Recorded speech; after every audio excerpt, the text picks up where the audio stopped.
Looming rate hikes seen dousing Canadian consumers in the housing market.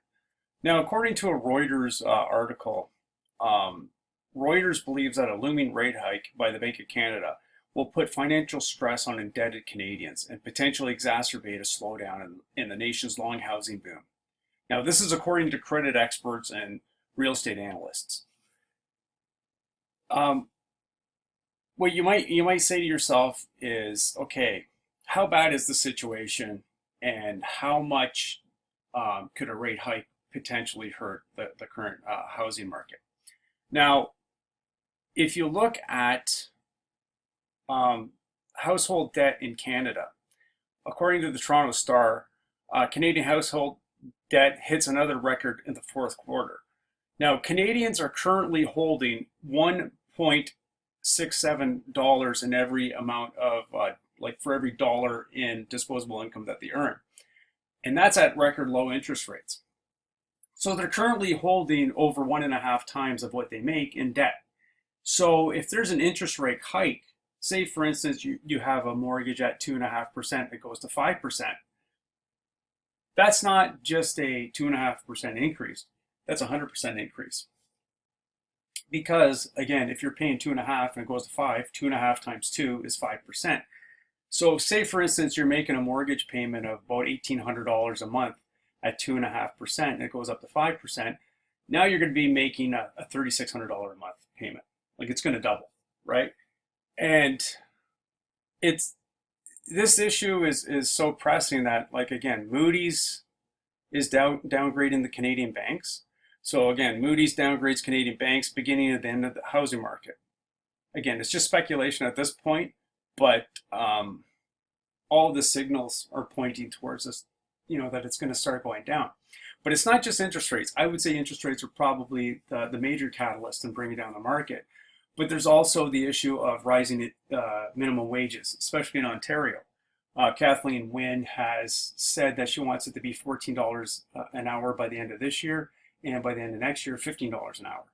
Now, most people might say, well, okay, what's the big deal? $15 an hour isn't that bad, you know what I mean? If anything, people have an easier time making their mortgage payments if they're making more money.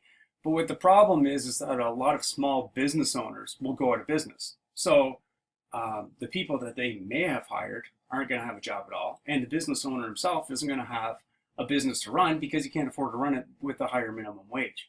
So now you're going to have less stimulus going into the economy because there's going to be a lot more people, especially in the restaurant industry and retail, closing down because they just simply can't afford the workforce, which will cause unemployment. And the other major issue is foreign capital going into Canadian domestic real estate.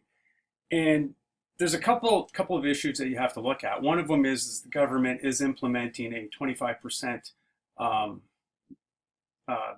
tax on foreign ownership of Canadian real estate, which is going to discourage foreigners bringing in their business into Canada to buy real estate. But the other thing too, and this is something nobody's talking about, and there's a Reuters article about this. It was entitled "Ghost Collateral Haunts Loans Across China's Debt-Laden Banking System." Now, the issue with that is that a lot of people in China were borrowing money from Chinese banks, and they didn't have any collateral. They lied about it. And they gave one example of a guy owning a scrapyard. He had like 5 or 6 brothers. They all each owned a scrapyard. And what they would do is they'd have like $10 million in copper, like scrap copper. And the bank would actually come down and they'd want to see it. And they'd show the bankers the scrap copper. And they say, yeah, you got $10 million. They weighed it and whatever. And they said, yeah, that's worth $10 million. So on and so forth. We'll give you a loan for $5 million. We'll give you 50% of what it's worth for a loan. So the guy would go over to Vancouver and, put a down payment on like a condominium development or something of that nature. And what they would do is they pick up the copper, then he move it to his brother's scrapyard. And with the same copper, his brother would get a $5 million loan. Then they'd pick it up again, they'd bring it to his other brothers. And he would get a $5 million loan. So the same copper was being used for about $30 million worth of loans when it was only worth $10 million. right? But they should have only gotten 5 million worth of loan value out of it. So, anyways, they started buying a bunch of real estate, and this is just one example. Like this happened across many other industries, but they were just using this in the article as an example. So, a lot of the Chinese businessmen were doing these very unscrupulous business practices by borrowing money that they should never have gotten. So now the Chinese banks are cracking down on them, and what's going to start happening is they're going to start selling off their real estate in Vancouver to pay back these loans that they never should have got. So what happens when there's a massive amount of real estate in the market at the same time? It's going to start to go down. So the downward spiral of Vancouver real estate will have an effect on the rest of Canada, because these Chinese businessmen have to pay back these loans that they shouldn't have got.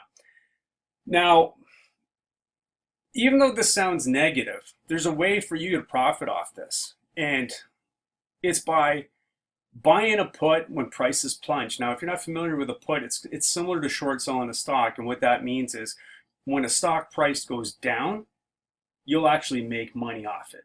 So the way it works is that you look on the market, and they have different contracts for stocks, and you'd want to buy a put option, again, because that's how you make money going down. So right now, if you look at something like CIBC, it's trading at, and the reason why I'm using the example of CIBC is because they have the highest domestic mortgage exposure in Canada, right?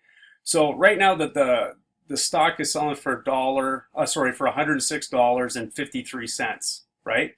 So you can buy a contract. I buy a contract with this for about 102. And what that means is anything below 102, you'll make money on. So if it goes down to, say, $80, you'd make like $22 per contract.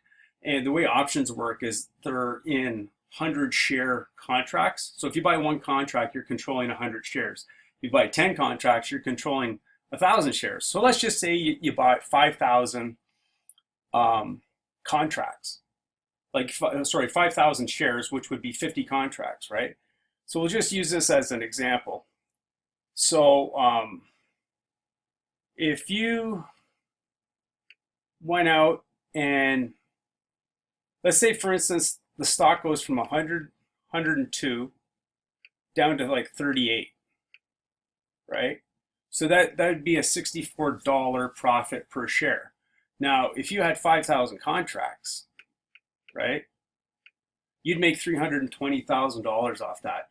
And that might cost you $3,000 or $4,000 to do that. So you could potentially make about, $320,000. Now, if you think that's an exaggeration of how bad the price of the stock could go, you might want to think again.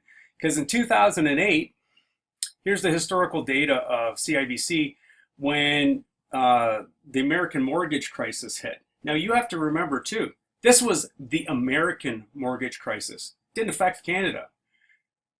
The Canadian CIBC, the Canadian market really wasn't affected, but their stock price went down to $38.26. It was over $100 a year before that. So it can fall that much as you might not think it can. It can. It's probably actually going to get worse than this, simply because, like I said, the last time it didn't even affect Canada. Canada had a very strong economy because of the oil industry. Oil was trading over $140 a barrel. The Alberta economy was driving the whole country. So it didn't really affect Canada. Now you have like $42, $46 a barrel oil. Alberta's not making the money. Ontario's in more debt than any sub-sovereign nation in the world. They're going to be raising minimum wage, so there's going to be less small business activity. So there's no drivers in the Canadian economy this time. Plus, the foreign investors are going to be pulling out all their money. I think it would be realistic to assume that it could go down to something like $15. And I do not think that's an exaggeration whatsoever. If it fell from over 100 down to 38 when Canada wasn't even affected, it's probably going to go down to 15, 20 bucks or something like that. So you could probably stand to make about a $500,000, 400 to $500,000 with this strategy. Again, this is just a quick heads up about this. If you have any questions, just comment.